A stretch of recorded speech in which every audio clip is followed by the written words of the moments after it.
हमारी दुनिया में एक ऐसा कलर भी है जिसको हम कभी देख ही नहीं सकते। और क्या आप जानते हैं कि एफिल टावर की हाइट हर साल बढ़ती रहती है? तो आइए जानते हैं इन 3 अमेजिंग फैक्ट्स के बारे में। नंबर 3, जापान में एक होटल है जिसका नाम निशियामा ओनसेन क्योनकन है, जो सन 705 से लगातार चल रहा है, यानी इसको खुले हुए 1300 साल से भी ज्यादा हो गए हैं। गजब की बात यह है कि इसे शुरू से ही एक ही परिवार की 52 पीढ़ियां चला रही हैं। नंबर 2, वांटा ब्लैक दुनिया का सबसे डार्क मटेरियल है। ये इतना काला है कि अपने ऊपर पड़ने वाली 99.96% लाइट को सोख लेता है। साधारण काली चीजें थोड़ी बहुत लाइट रिफ्लेक्ट करती हैं, जिसकी वजह से हमें उनका आकार दिख जाता है, लेकिन अगर आप इसे किसी ऑब्जेक्ट पे लगा दो तो आपकी आंखें उसका आकार या गहराई पहचान ही नहीं पाएंगी। नंबर 1, एफिल टावर हर साल कुछ इंच लंबा हो जाता है, पर हमें पता भी नहीं चलता। दरअसल एफिल टावर लोहे का बना है और जब टेम्परेचर बहुत ज्यादा बढ़ता है तब थर्मल एक्सपेंशन की वजह से टावर की लंबाई 6 इंच तक बढ़ जाती है और सर्दियों में ये वापस पहले जैसा हो जाता है।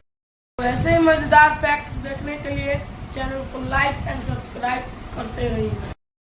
हमारी दुनिया में एक ऐसा कलर भी है जिसको हम कभी देख ही नहीं सकते। और क्या आप जानते हैं कि एफिल टावर की हाइट हर साल बढ़ती रहती है? तो आइए जानते हैं इन 3 अमेजिंग फैक्ट्स के बारे में। नंबर 3, जापान में एक होटल है जिसका नाम निशियामा ओनसेन क्योनकन है, जो सन 705 से लगातार चल रहा है, यानी इसको खुले हुए 1300 साल से भी ज्यादा हो गए हैं। गजब की बात यह है कि इसे शुरू से ही एक ही परिवार की 52 पीढ़ियां चला रही है। नंबर 2, वांटा ब्लैक दुनिया का सबसे डार्क मटेरियल है। ये इतना काला है कि अपने ऊपर पड़ने वाली 99.96% लाइट को सोख लेता है। साधारण काली चीजें थोड़ी बहुत लाइट रिफ्लेक्ट करती हैं, जिसकी वजह से हमें उनका आकार दिख जाता है, लेकिन अगर आप इसे किसी ऑब्जेक्ट पे लगा दो तो आपकी आंखें उसका आकार या गहराई पहचान ही नहीं पाएंगी। नंबर 1, एफिल टावर हर साल कुछ इंच लंबा हो जाता है, पर हमें पता भी नहीं चलता। दरअसल एफिल टावर लोहे का बना है और जब टेम्परेचर बहुत ज्यादा बढ़ता है तब थर्मल एक्सपेंशन की वजह से टावर की लंबाई 6 इंच तक बढ़ जाती है और सर्दियों में ये वापस पहले जैसा हो जाता है।